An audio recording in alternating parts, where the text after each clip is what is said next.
Perkenalkan, nama saya Amaulana dengan NIM 11820600001 dari kelas 5A Pendidikan Biologi UIN Sunan Gunung Jati Bandung.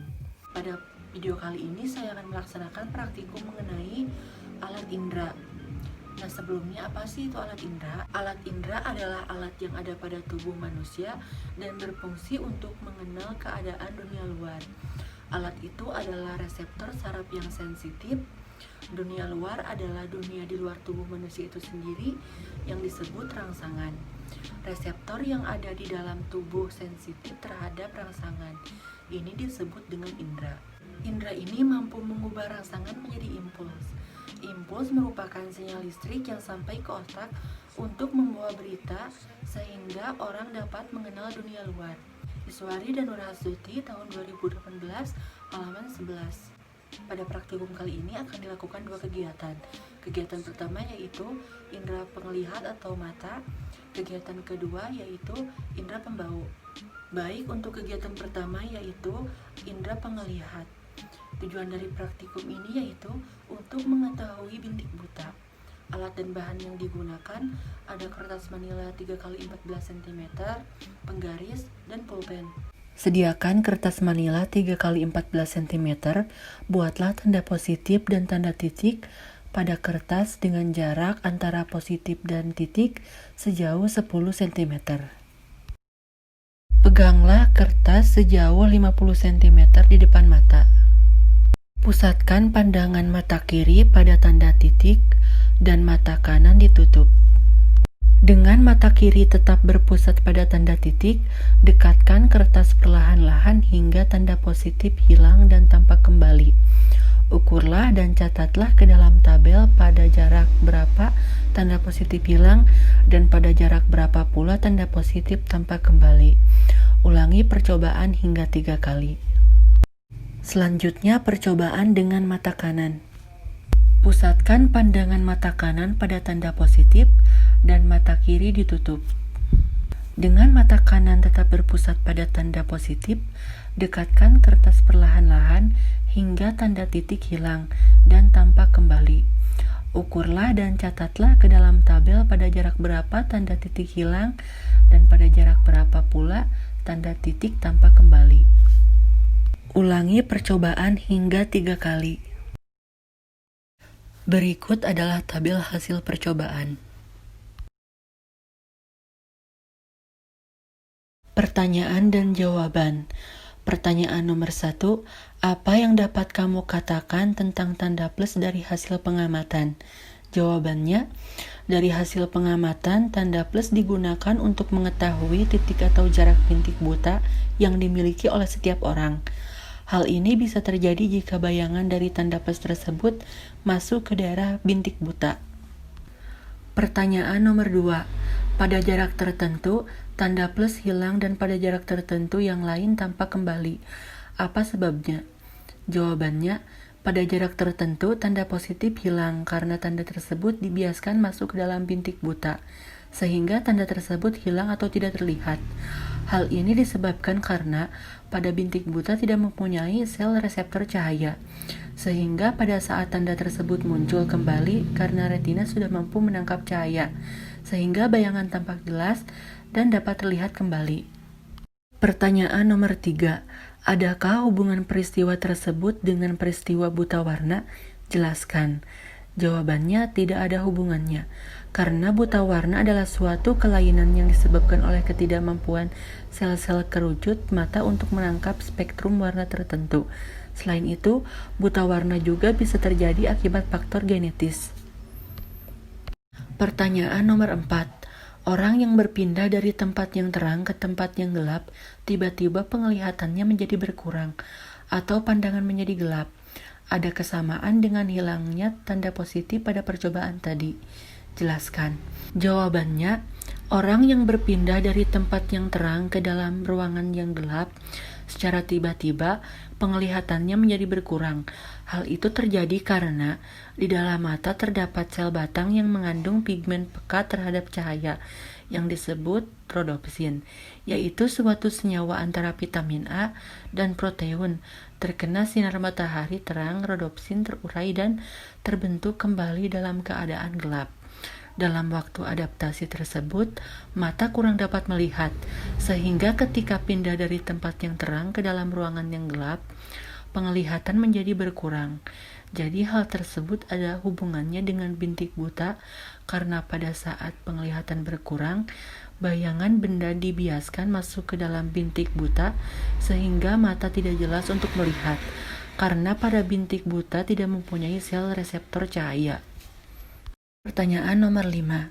Dalam mengerjakan percobaan tadi, apakah mata Anda melakukan akomodasi? Apakah yang dimaksud dengan akomodasi itu?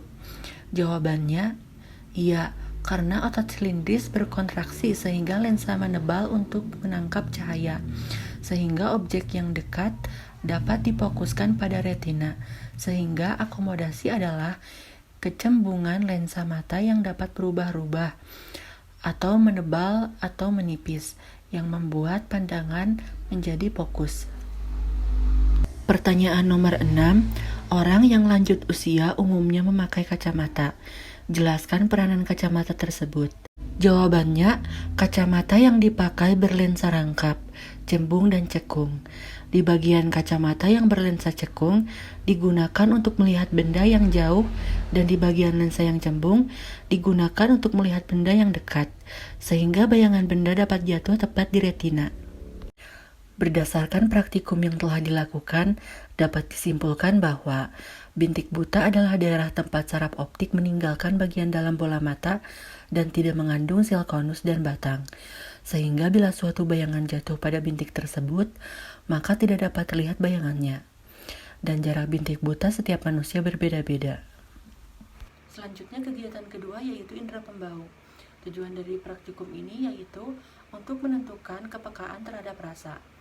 Alat dan bahan yang digunakan ada pisau, penjepit, penutup mata, tusuk gigi, apel, dan jahe. Potong-potong apel, jahe dengan ukuran yang kecil dan ukuran yang sama. Tutup mata, pasang penjepit pada hidung, gunakan tusuk gigi untuk memasukkan sepotong bahan makanan ke dalam mulut, dan kunyah pelan-pelan. Tentukan jenis makanan yang dimakan. Kemudian minum air putih untuk menetralkan. Ulangi prosedur tersebut dengan memakan bahan makanan selanjutnya. Lepaskan jepitan, langkah di atas suruh memberikan rasa makanan setelah dan sebelum tercium baunya.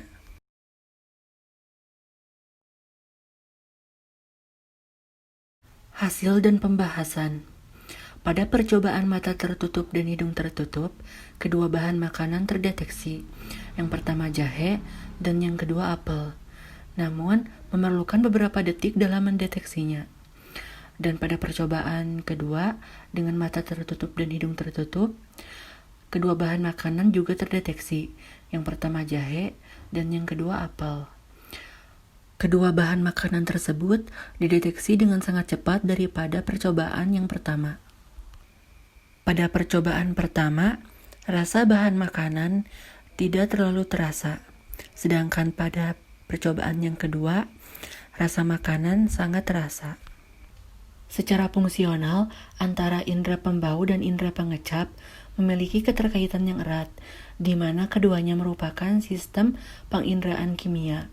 Proses yang kompleks dari membau dan mengecap dimulai ketika molekul-molekul dilepaskan oleh substansi di sekitar kita yang menstimulus sel syaraf khusus di hidung, mulut, dan tenggorokan.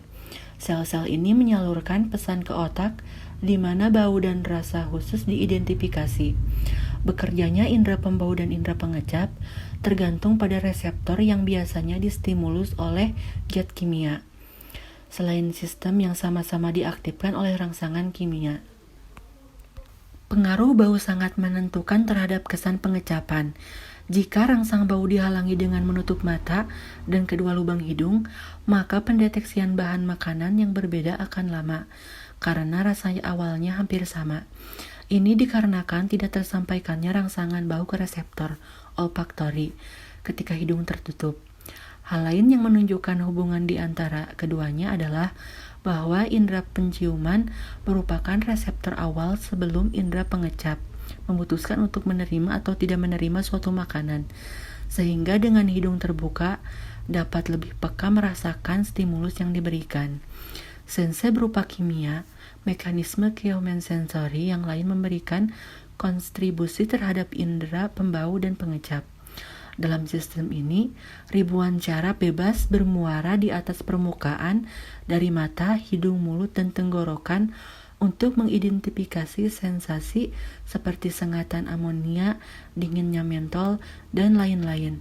Sehingga antara indera pembau dan pengecap memiliki keterkaitan yang erat, terutama dalam menanggapi stimulus berupa zat kimia.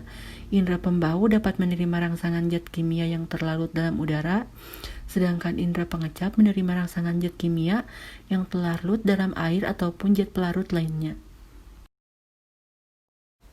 Berdasarkan praktikum yang telah dilakukan, dapat disimpulkan bahwa terdapat korelasi yang baik antara indera pembau dengan indera pengecap.